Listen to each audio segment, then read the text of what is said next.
Great defeaters, new and old. Welcome back to episode 69 of The Breakdown with your host, BaseDaKID, Tony, the Pugilist Boy. We are the children of the game. Tony, how are you, man? I'm good, bro. I'm good. I'm struggling though. I know you want to watch the football, innit?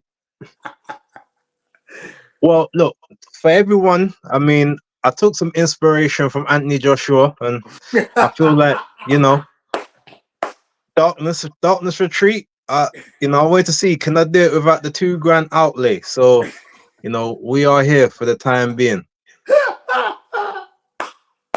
Excellent, excellent.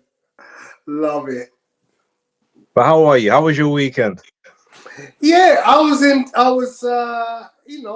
it's been a nice weekend. I'm on annual leave for a week now. Enjoyed a bit of football and enjoyed a bit of boxing. So yeah, quite pleased with the weekend. There was UFC as well. So overall, I thought it was a good weekend. How about All right. yourself?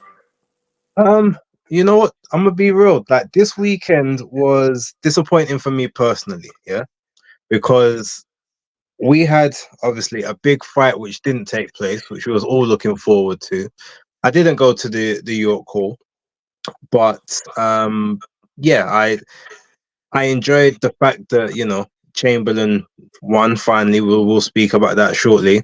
The boxing over in America was pretty good as well. I'll be real. Outside of the McGrail and Mendoza fight, I kind of didn't see anything much of the matchroom card. The Golden Boy Promotions card was really good, but then on Sunday I was supposed to go to a Jeezy concert, which got postponed until Tuesday, the 5th of December. So, yeah, it wasn't a great weekend for myself. It was quite quiet and boring afterwards. But we move. Indeed, we do. Indeed, we do. So let's talk to the few of the man them that are present and the women them. We should never expect that it's just a male dominated audience. So big up to everybody who is in the house. Do you want to give the roll call? Yeah, I'll do it. So, first and foremost, big up to Dan the man, hardest working guy on X. I see you. Philip Answer, bless up to you. Skylander, the editor. I mean, look, stay humble, stay hungry. You know how we do. And Untraceable has also left a comment, so big ups to you. James Douglas in the building, and Jonah31, big member of the channel. Big ups to you, sir. So yeah, where do you Off we want to go. take it first? So we're gonna, I think, do it in the chronological and order that I generally tend to work with. So we're gonna start here in the UK. We did have two fight cards running simultaneously here in the UK on Saturday. One was, of course, the Matchroom card, which was headlined by Jack Catterall's fight against Jorge Linares. Mm-hmm. So seeing as that one, really and truly, that was the only fight on that bill that I was interested in and the only one that I actually watched. I think we'll start there, if I may.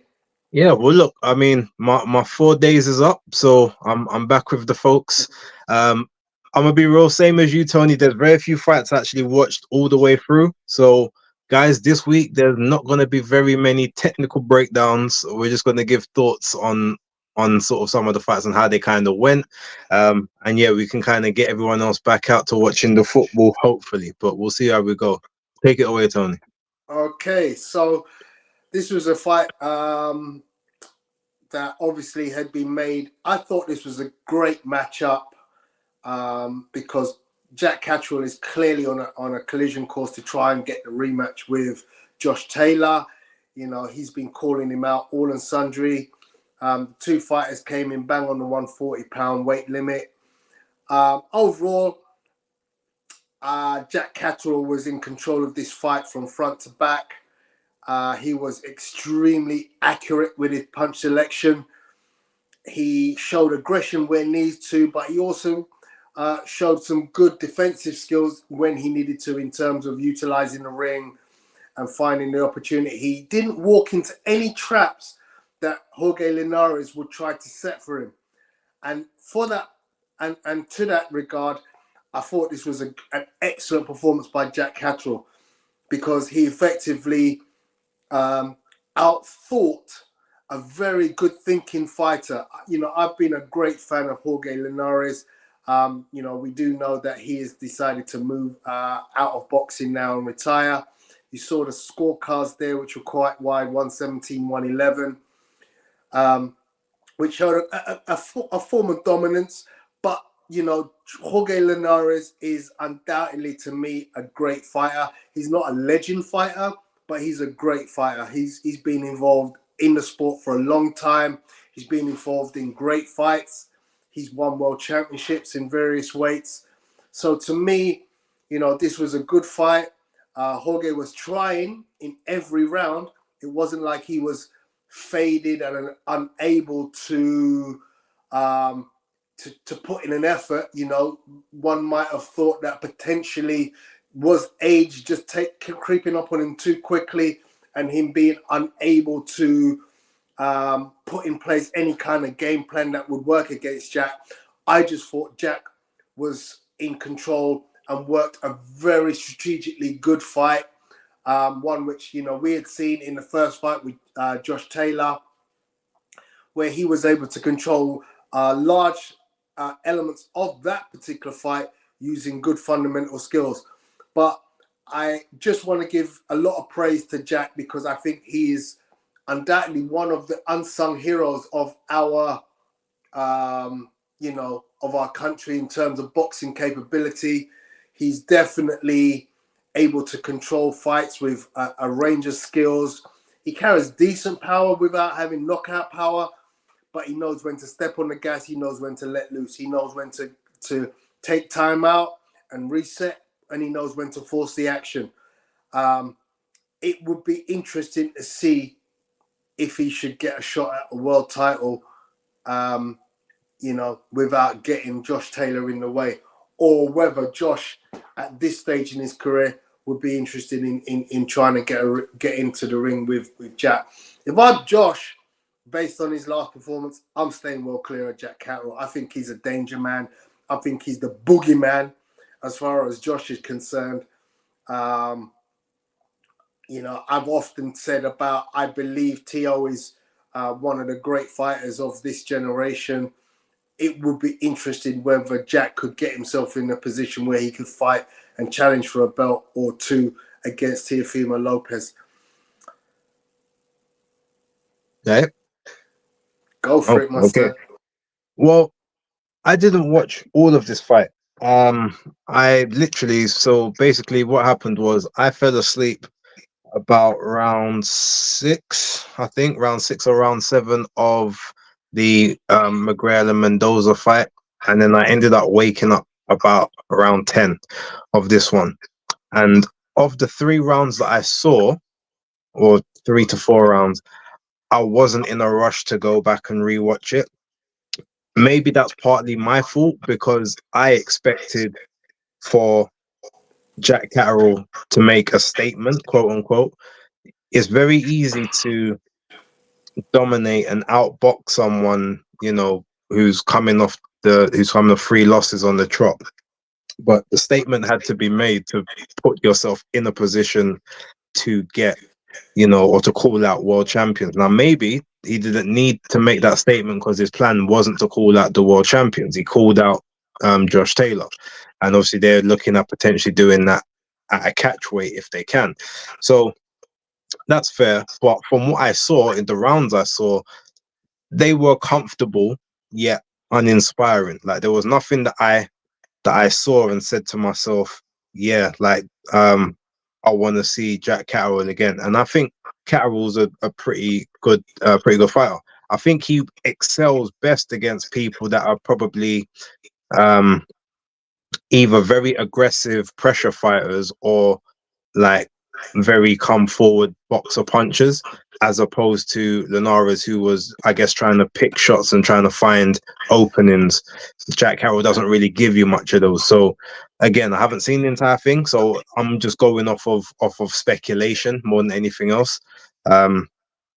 It wasn't the performance I felt it needed to be. I was a bit disappointed by it, and as I was disappointed in the matchup to begin with, it was a fight whereby I even spoke to Frank Smith and criticized it when it was made.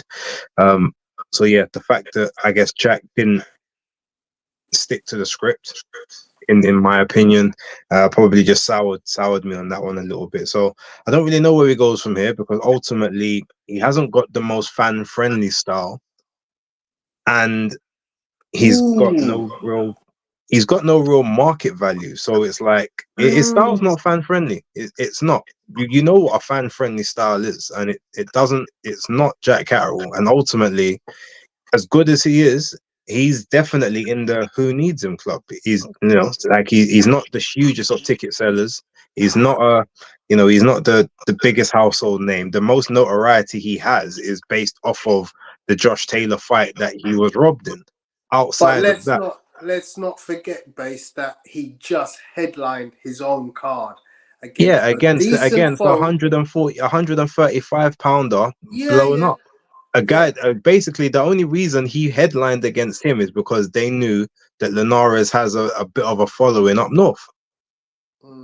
Catterall's following himself isn't that great. I mean, look, there's plenty of people that headline cards. We just had Lawal and Chamberlain headline a card in front of 1,200 people at York Hall. They couldn't do it at the O2 or Copper Box. Yeah, this wasn't your call, though. I'm not saying it was, but the point is, like, when you look at arenas, you talk about certified headliners, they sell 8, 9, 10,000 at a canter. That's not Jack. So my point is, outside of the Josh Taylor fight, he doesn't have much else to offer the division. He's a very high risk with a very low reward at the end of it, is my point. And the fact that he's not, an action-packed guy that's going to just attract the casuals and whatnot to come out and spend, it's a problem. He's a very good technical boxer. I like his style, but it's just not, this fight didn't do him any good, in my opinion. I feel he did better in the Darragh Foley fight. But yeah, look, outside of that, I'm glad he got the win at least. He needs to kind of reset, revamp, and come better for the next fight, and we'll see what he does moving forward.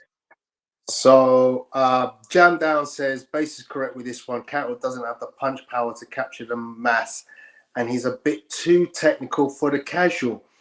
Now, I mean, too technical is what you would attribute to someone like Floyd Mayweather. Because after Pretty Boy Floyd, when he goes into the money team, TMT, the punch power dissipates. And we suddenly, thank you very much for that update, Jam Down. I do have the game on in the background. It becomes a situation where you look at a guy and you go, technically, he's aesthetically decent to watch. So I'm not sure that he doesn't deserve more plaudits than he's getting. Now, interestingly, I've got up on my screen in front of me the box rankings at light welter. And the only other fighter from Britain who's ranked above him is O'Hara Davies. The fighters that are above him include the likes of Richard Comey, Elvis Rodriguez, Jose Pedraza, Sandor Martin, Subriel Matias, who is a definite danger fighter in that division. Ryan Garcia, who hasn't really done anything yet as yet. Gary Antoine Russell, very good boxer. Jose Ramirez, Arnold Barboza, Richardson Hitchens, good fighter. Regis Prograis and Teofimo Lopez. So, and obviously Devin Haney is now campaigning in that weight. So yes, there's a lot of good technical fighters in that division. But let's not get it wrong.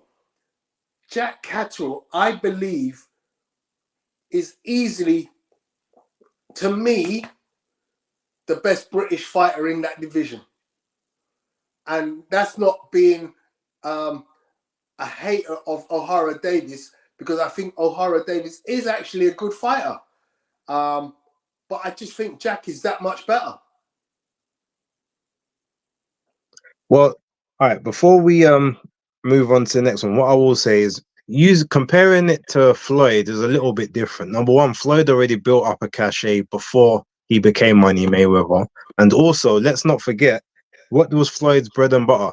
He went in against like a lot of come forward pressure fighter type guys. He didn't have to push the action because the other guy did, and he just showed how he was able to nullify their aggressive styles there, and that was primarily what he did. That's what made those fights entertaining. Jack Catterall, again, as I said, he doesn't have that cachet, so from he doesn't have that, he's got to at least dispatch of the small guys and do a better job with them, or at least make it more imposing that he's winning a 12 round, a 12 round snooze fest or a 12 round dominance. It's the same way that how Errol Spence Jr. did to Mikey Garcia. Couldn't get him out of there, but it was still like a fairly action-packed type fight. And he kept busy, he kept the momentum, he just made it look aesthetically pleasing, even though he was incapable of doing what he needed to do. But yeah, let's move on to the next one. Yeah, indeed. So the next fight, we'll move across. Is there any fights on that card that you want to give mention to? No, as I said, because I didn't watch any of them primarily. The only one I saw the first 5 to 6 rounds of McGrail and Mendoza, and I thought it was fairly entertaining from what I saw. Yeah. McGrail got hit more than I was expecting him to get hit, but he did well from what I saw. But that's all I can really comment on. Outside of that, like I said, I didn't see any of the others. So like yourself, again, I also saw some of that Peter McGrail versus Fran Mendoza fight. And I got to say, I was pretty impressed by the work that Peter McGrail had done. I listened to his post-fight interview where he was talking about the influence of Lomachenko in his work. And I actually can say, I honestly thought that he had executed some of the Lomachenko type work in that fight very well.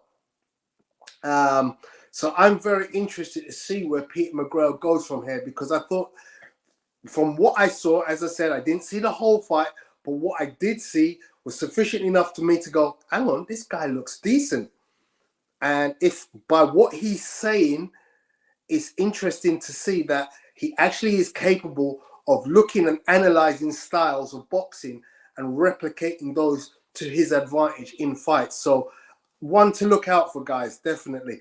The other fight that I was very interested in was Akif Fiaz against Rhys Bellotti. I was present when Rhys Bellotti, as was you, Base, when he beat our guy Yusuf Kamaru. Yusuf Kamari. Rhys, a pressure fighter, and he actually was very impressive in this win, which was an 8th round stoppage of Akif Fiaz. Very controversial at the end, but I got to give credit where credit is due. Rhys Bellotti is, it looks like he's had an about change in some mental aspect of his game, and now he looks like he wants it.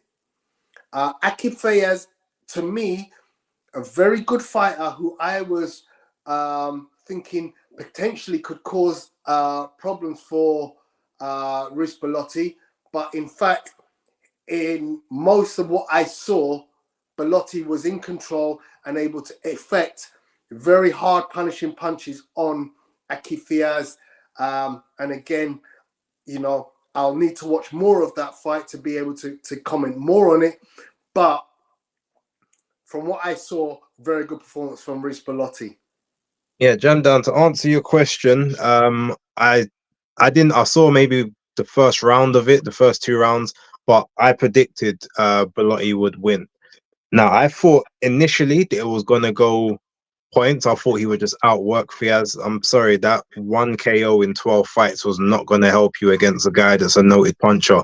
But I didn't realize, because I'm not going to lie, because I'm not a big Akib Fiaz fan, I didn't actually do my research to realize that that was his first 12 rounder, and he'd never even done a 10 rounder before. He jumped from an 8 rounder to a 12 rounder in one fight. I didn't actually know that.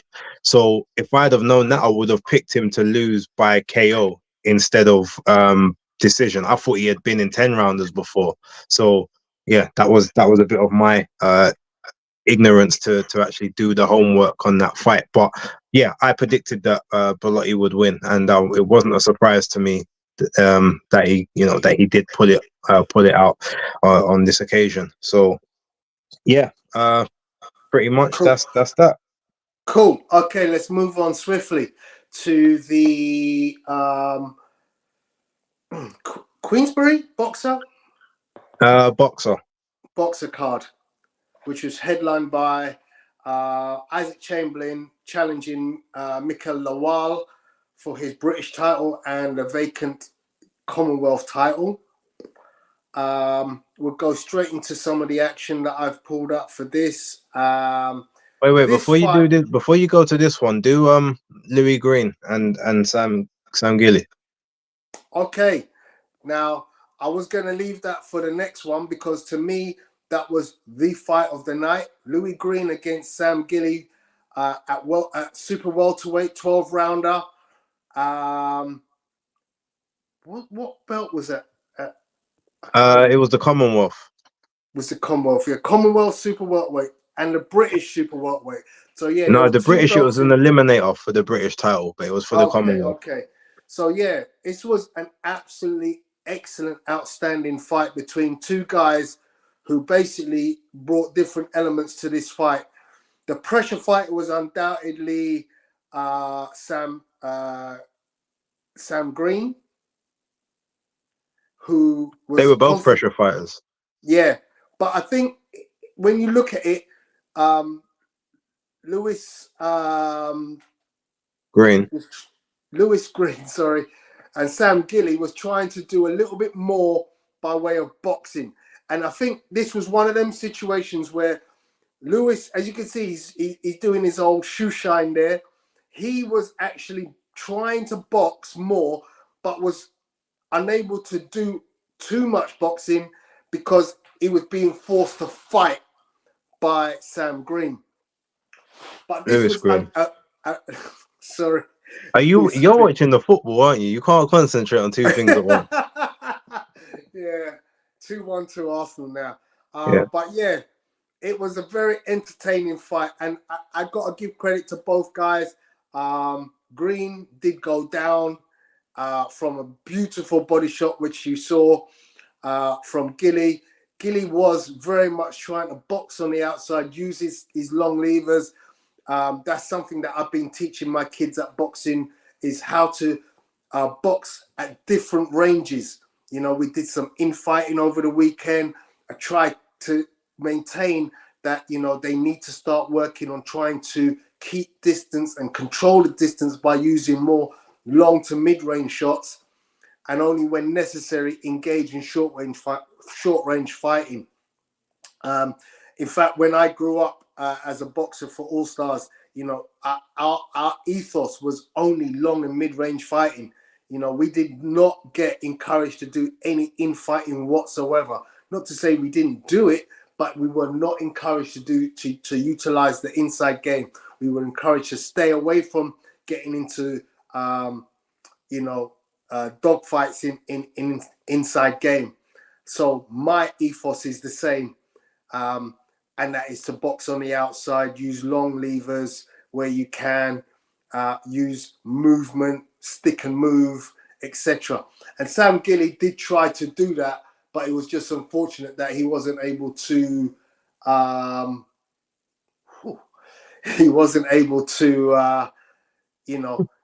stay at that distance, because Lewis Green was so effective at marching him down and finding himself under his levers and being able to engage his own flurry or swarm of attack to body and head.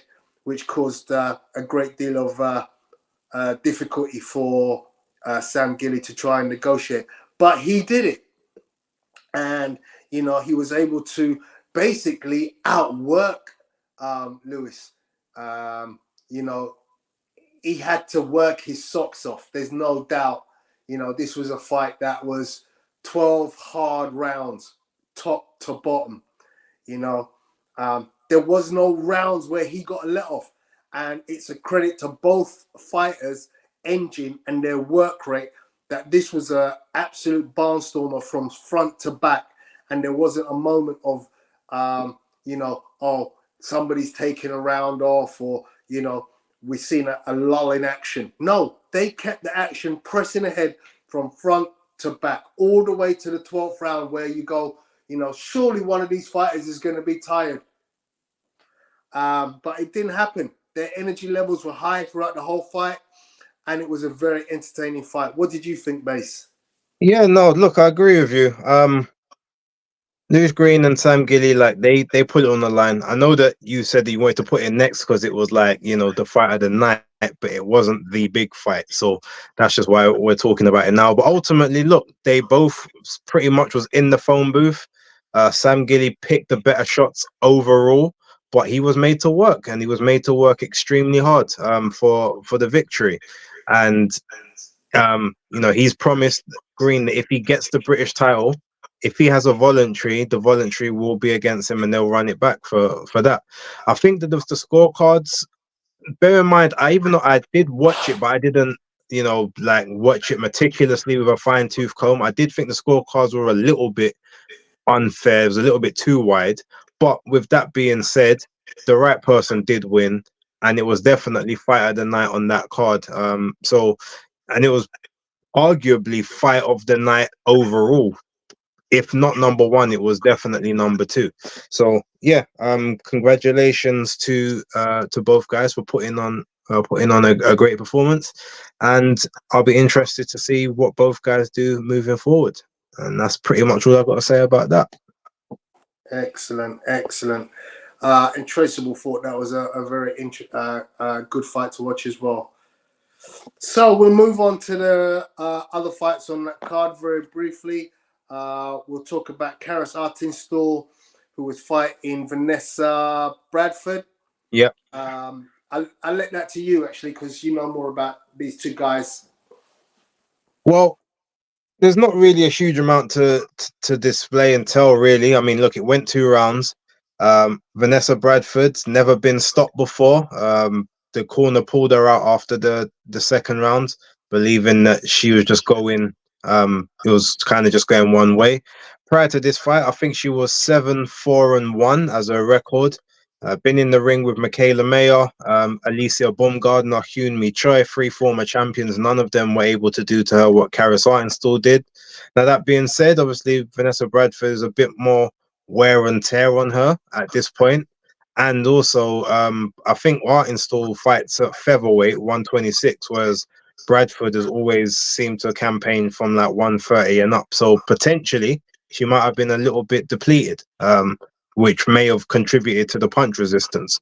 But with that being said, I was enjoying the straight left and the short hooks that Karis Artinstall was employing. She was punching between the target and she was punching between the shots, doubling the impact. She was keeping her feet right in line. Every time she would inch forward, she wouldn't throw anything if she was out of range or not within range to at least touch Vanessa Bradford. And I think that is basically what gave her the edge in the fight. And yeah, the team just decided we don't want no more of this. We want to save our girl for another day, or maybe she'll pack it in. But big ups to Karis Artinstall. She done the thing, and she done it well. Cool, excellent. Very quick mention of Michael Hennessy versus Joe Laws. Another very entertaining fight on the night. I thought this was a very, very close battle. There was a lot of pre-fight hype between the two. They're sort of weighing head to head was very touch and go in terms of they seemed to, have a genuine hatred for one another. I do know that they both were ex-Team England, so they had sparred extensively before they had met. But if you get a chance to see this fight, this was a very entertaining fight where Joe Laws, the shorter fighter, basically engaged in trench warfare against the boxer in Michael Hennessy and was able to outpoint Hennessy over the time. What was it, 8 rounds? By just being the more active of the two fighters. He did say he was going to employ this strategy, and he did it with great effect. So it was a very entertaining fight. Both need to be credited for their efforts. But as I said, Joe Laws just came out just being a little bit more aggressive and finding his work rate being just too much overall in the fight against Michael Hennessy, who at times, as you can see, had his own moments of good work, but it was literally just a little bit too late for him to win it. Cool. So we'll move on quickly. Yep. The main event on that card, Mikel Lawal against Isaac Chamberlain. I'll let you talk about this one, your base. Yeah, go for it. I mean, I'm gonna keep it short and sweet primarily. It was a good fight. Well, actually, no, that's a lie. It wasn't a good fight. It was a good performance. Isaac Chamberlain showed up, showed out. I thought he would win it via stoppage with Lawal trying to exchange and getting tired overall, but I can't really describe it apart from almost a punch perfect performance from Isaac. He didn't necessarily sit on as many of his shots as I thought he would, but he drove Lawal into the corners. He kept it. He basically stayed on his chest for the majority. He showed yet again that he's got a great chin because he did take a couple of really solid flush shots. He probably rode them a little bit, but didn't wobble, didn't shake. I think he tore his bicep in the fight as well. So unfortunately, like it looks like Isaac's always going to be one of those guys that is injury prone, and that could maybe slow him down and slow down his trajectory. But yeah, pretty much punch perfect. If someone gave him a 12-0 victory, you couldn't really argue. I know they had they gave two even rounds in both of them, in all three of the scorecards. 2 rounds, actually no, I think it was 3 rounds of them were even. So there was somewhere that I guess they couldn't separate the two, but they just couldn't give it to Lawal. But yeah, Isaac, the footwork was on point, and he was tactically moving to his right constantly to take Lawal's right hand out of play for the majority of the fight.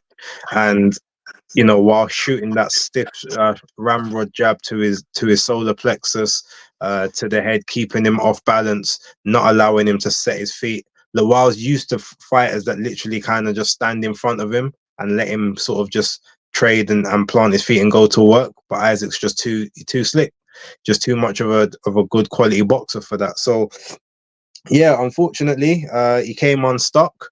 I lost that British. On to bigger and better things for Isaac Chamberlain. Like, congrats to him, and I look forward to when we're able to get him on the show. I'm talking to him in the background like a few other people, so I definitely like to get his perspective. But he's always been a good guy, and I'm glad that he's finally got some of the plaudits and some of the accolades that he deserves. Yeah, so there was a huge amount of chatter yesterday about Isaac's position in the rankings on Monday Night Smoke.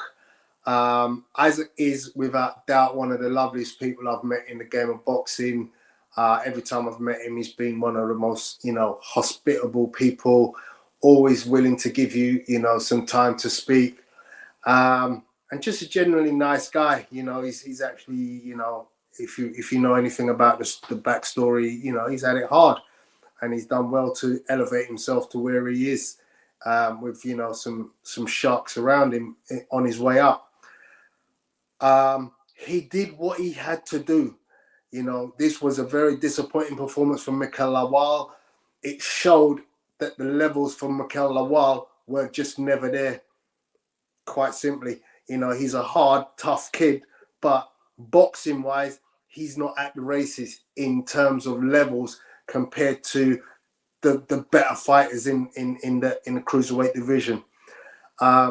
Obviously, I always look at you know, some of the things that Isaac had done previously. You know, he's only ever lost to a Coley and Billum Smith in what were two very entertaining fights where he didn't do himself any injustice at all in those two losing decisions. But I just feel like, you know what, he's probably at a level where he'll not be able to challenge for a world championship or compete enough at that world championship level. However, at this level, he did extremely well, and this is probably his level. You know, there are a lot of champions. There was a lot of talk yesterday in Monday Night Smoke about Vidal Riley, and you did see the picture in the end of the clips of Vidal being ringside with Isaac and saying, you know, look, let's get it on. To me, as I said yesterday on Monday Night Smoke, I don't see Vidal being ready for that fight yet. I think he needs a few more fights before he's thrown into that pit. But, you know, maybe down the road. And there certainly are other fighters out there who are more qualified to be competing against Isaac Chamberlain. And there are some good fights, in my estimation. Fights which could outsell York Hall, if you ask me. You know, somewhere like the Copper Box, Wembley, etc. might be arenas that he could headline at in future. But as I said, I love the kid. I like him a lot. Really pleased, as you said, you know, for the success that he's achieved now, finally. And hopefully that leads to, you know, some big paydays for him. I do worry significantly about injuries because he was not 100%. I know through camp he had various injuries which plagued him. And he's one of them that, you know, he just goes through it and goes, you know, I'm at that stage in my career. I've constantly got injuries. And you know what? You just have to go. You know, there are times when you just go, you know what? That injury, ignore it. You know it's there, but you fight yourself through it. You know, I've torn my rotator cuff and it constantly gives me worries. But I know if I manage it, I can get through X number of rounds. And that's what he's had to do. I do believe those injuries now have got to the point where I've heard it so regularly with him that I think those will plague him for the rest of his career, especially that muscle tear. Yeah. Well, I mean, look, all we can do now is just celebrate the moment and hope that, you know, if for nothing else, he can always say he was British and Commonwealth. So yeah, with regards to Philip Answer's comment, I mean, I said the same thing Monday Night Smoke. Yeah, have Chev Clark and Vidal Riley face each other. Winner of that fight faces Isaac. Now, the only good thing is Isaac Chamberlain isn't a boxer signed fighter. He works in conjunction with them alongside Mick Hennessy. So there won't be the same aversion to cross-platform politics as opposed to what it may be with someone like Vidal Riley. I mean, I think he would be due a voluntary. Actually, no, I think he's due a mandatory next because he was the voluntary for Mikel Lawal. So I think he's got to fight a mandatory, which means he may have to fight Chev Clark in his next fight. But we'll see how that sort of pans out moving forward. But yeah, look, congrats to him, and I hope that the current injuries aren't too bad, and he can sort of keep up a bit of momentum. But yeah, let's move on. Cool. So that completes the action from the UK for the weekend. Is there any fights on that card that I haven't mentioned that you want to give any sort of quick mention of? No. Cool. So we move over to the Golden Boy card, which was headlined by Alexis Rocha versus Santillan. Giovani Santillan. Giovani Santillan. I didn't watch all of the card, but what I did see was Gabriella Fondora, the sister of Sebastian Fondora, and I just want to give her a quick props for her performance. Very quickly, this was a very interesting fight, which was for a title held by Aureli Mousinho. Mousinho, that's it, yeah. Aureli Mousinho for the IBF World Flyweight Championship. Aurelia is the champion, or was the champion, and Gabriella came out to effectively strip her of her title. As you can see, there's a huge height differential, which is clearly a Fondora trait, because her brother is also a very long fighter. But Gabriella boxed really well. You can see she's using her levers very well here. Enabled her to find Mousinho and not get hit, and effectively has the same kind of qualities as Sebastian in that she carries good power. And it was with this power that she was able to stop Mousinho and win the world title from her via second round stoppage. No, it was 5th round. Oh, 5th round. Who stopped somebody in the second round? Not sure. Okay, somebody had a second round stoppage. But anyway, there you can see Sebastian on the end. They're a tall family. Well done to Gabriella. And you got any comments on that one? Yeah, look, basically, what I will say is Gabriella, unlike her brother, actually has a jab, and she knows how to use it. She knows how to control range. She's got a good varied jab as well. She knows how to stay on the inside, but she also knows how to get her shots off on the inside if she has to collapse the pocket, which you saw her do against Aureli Mousinho. Mousinho, I think, is like 5'2", 5'2" and a bit, whereas Gabriella's 5'9", so she's not much. She's not much shorter than me, and with that, it's a case of she's got that wiry strength, that tall sort of wiry strength. But if you look at her frame, it's quite easy and feasible to see that she's going to go up the weights quite comfortably. She could easily go from 112 that she's at right now up to 130 at a minimum. I could even see her going above that, because as she fills out and sort of just gets stronger as a, just as a natural woman, bear in mind, she's only, I think, 20 at this point, 19, 20, 21 absolute maximum. She's got many years to just to fill out and grow into her frame, into her body. She won't be down there for that long. But if we look at her in context to, there's only one other champion in that weight class right now, which is Marlene Esparza, who owns the other 3 belts.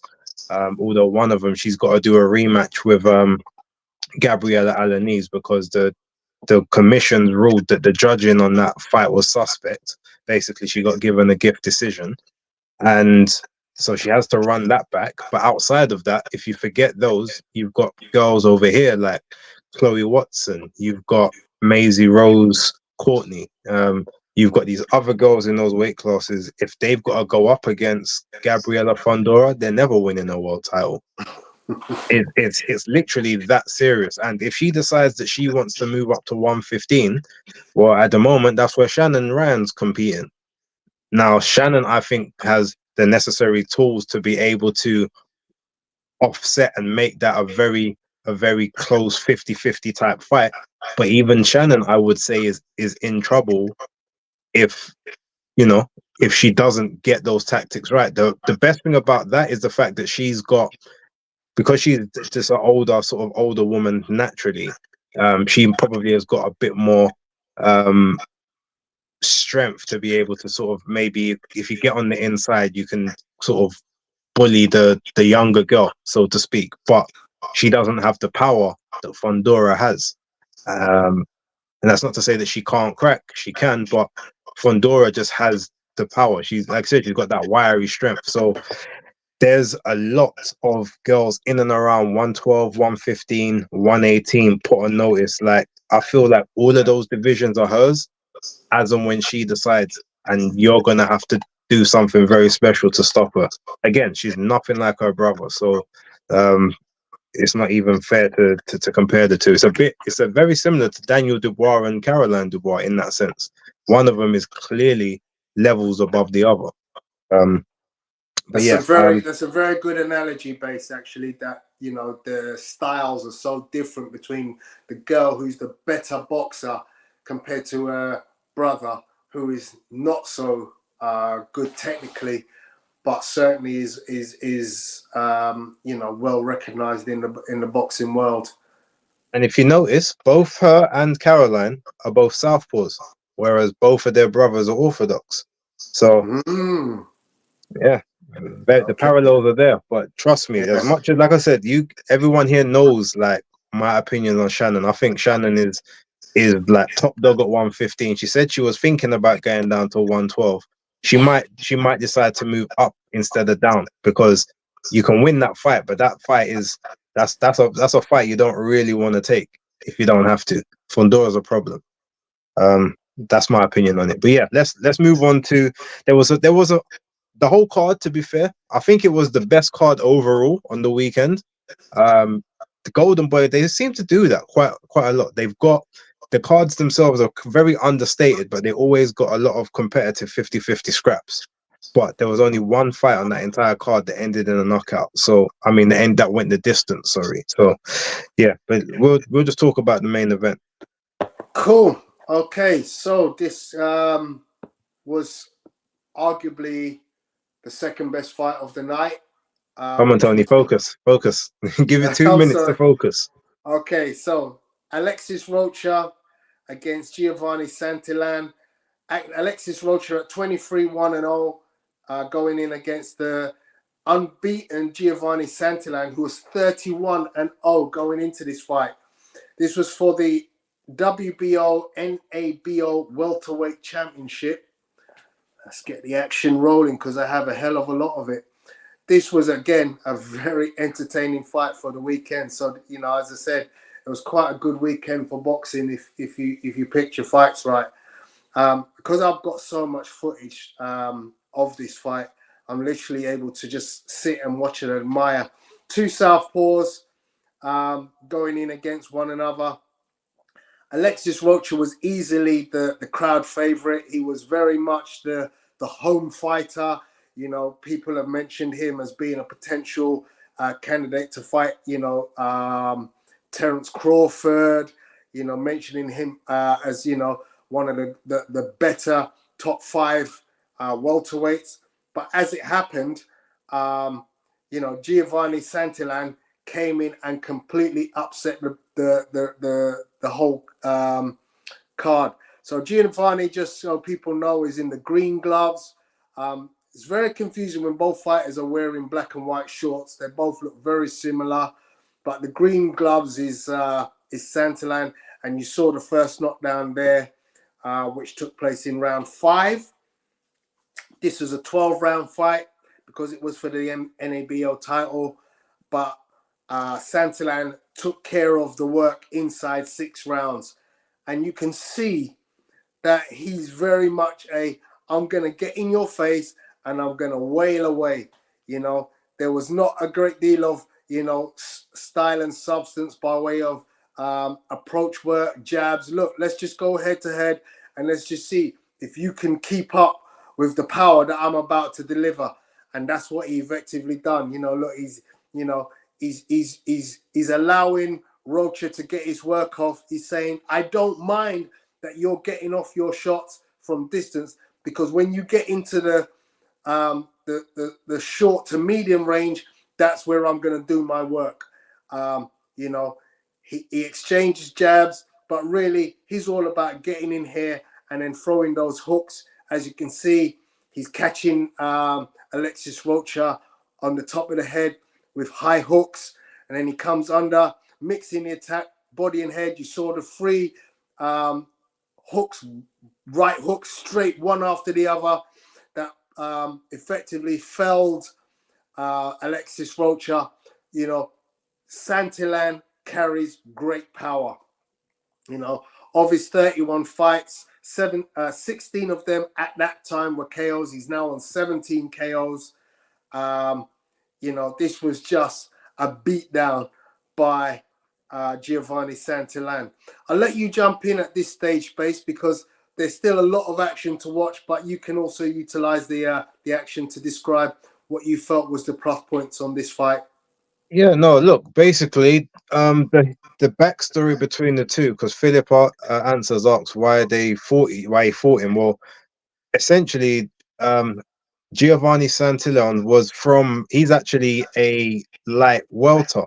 That was it. He came from the lower divisions, and them two have sparred each other. They were like regular sparring partners with each other a few years ago. So I guess he took the fight thinking that, well, I probably got the best of him in sparring, or I know kind of what he does. But from what I've heard, I haven't seen a lot of Santillan's fights, but from what I've heard is he doesn't actually normally fight in the way he fought in this fight. So that probably tells me that he knew that Rocha obviously was going to try and fight in the phone booth, was going to try and be a pressure fighter and be busy, but he is comfortable dealing with Rocha's power or Rocha's movements because he's been in the ring with him so often, and said, all right, well, if that's what he's going to do, I'm just going to outwork him, outlast him, and I'm going to do something that he's probably not expecting. Rocha's probably expecting that he's going to try and box and move more. So him going on the inside and actually sustaining pressure probably was a shock to the system. He probably didn't realize that the fight was going to go that way. And by the time he did, he's only able to do one thing. He's not able to adapt. Whereas, I guess Santillan's just got that game plan, and that was just what he decided to do. And he's not noted as a puncher either. Like the majority of his fights in the last 5 years have all gone to the distance, apart from I think one, possibly two, and that's like maybe 2 out of the last 7 or last 8. But he showed that if he wants to punch, he can punch. So yeah, Rocha, unfortunate that he's back to the drawing board. This was supposed to be a keep busy fight for him in order to catch one of those vacant belts when Terence Crawford eventually moves up to light middleweight, but now he's gonna have to rebuild and figure out what to do next. But yeah, as James said, he looked big, but he was actually he's supposed to be the smaller guy because he came from the smaller weight division. So it just shows you how things are. Unfortunate for Alexis, got to move on to the next one. We'll see what happens moving forward. Yeah. So right. Sorry, go on. So yeah, I mean, we'll keep an eye on Giovani Santillan. That's a huge scout for him. That definitely makes people start to sit up and look and say, who is this guy? What can he offer this division? Is he now a potential challenger for a world title based on where we were seeing Alexis Rocha before this fight? The next step will be interesting. Just seeing if there's any other comments that we need to address. James Hunt suggests Ben versus Rocha. I mean, they definitely would look at the fight more now maybe than before. I know that. Yeah, very much so. But so yeah. With that being said, look, ladies and gentlemen, like we said, it would be a quick one. We're within the hour. That is we're going to sort of leave it there. Again, there's not really a huge amount more for us to speak about with regards to this. Will be a show next week. Only real boxing. We will be covering. So we'll leave it there. Thank you everyone who has watched. Please, if you haven't hit the like button already, please do so. We need the support there. The channel needs the support. As you guys can see, my ticker tape down below. Just BaseDaKID, the hardcore casual on Twitter. You can type it in there, or you can type it on YouTube. Oh no, Copenhagen got a penalty last minute. And on BaseDaKID on Instagram as well. So I'll leave it there for me, and with Tony, give him yours real quick. Sorry, I knew there was nearly an equalizer. So yeah, Pugilistboy on Twitter and YouTube. On Instagram, it's Pugilistboy. Yeah, feel free to follow. Be good to see you guys. As the basis said, we will be back with a show next week. We will be covering a number of key fights over the weekend. All right. Look, ladies and gentlemen, we're out. Signing off. Have a good one. Catch you next time. Take care.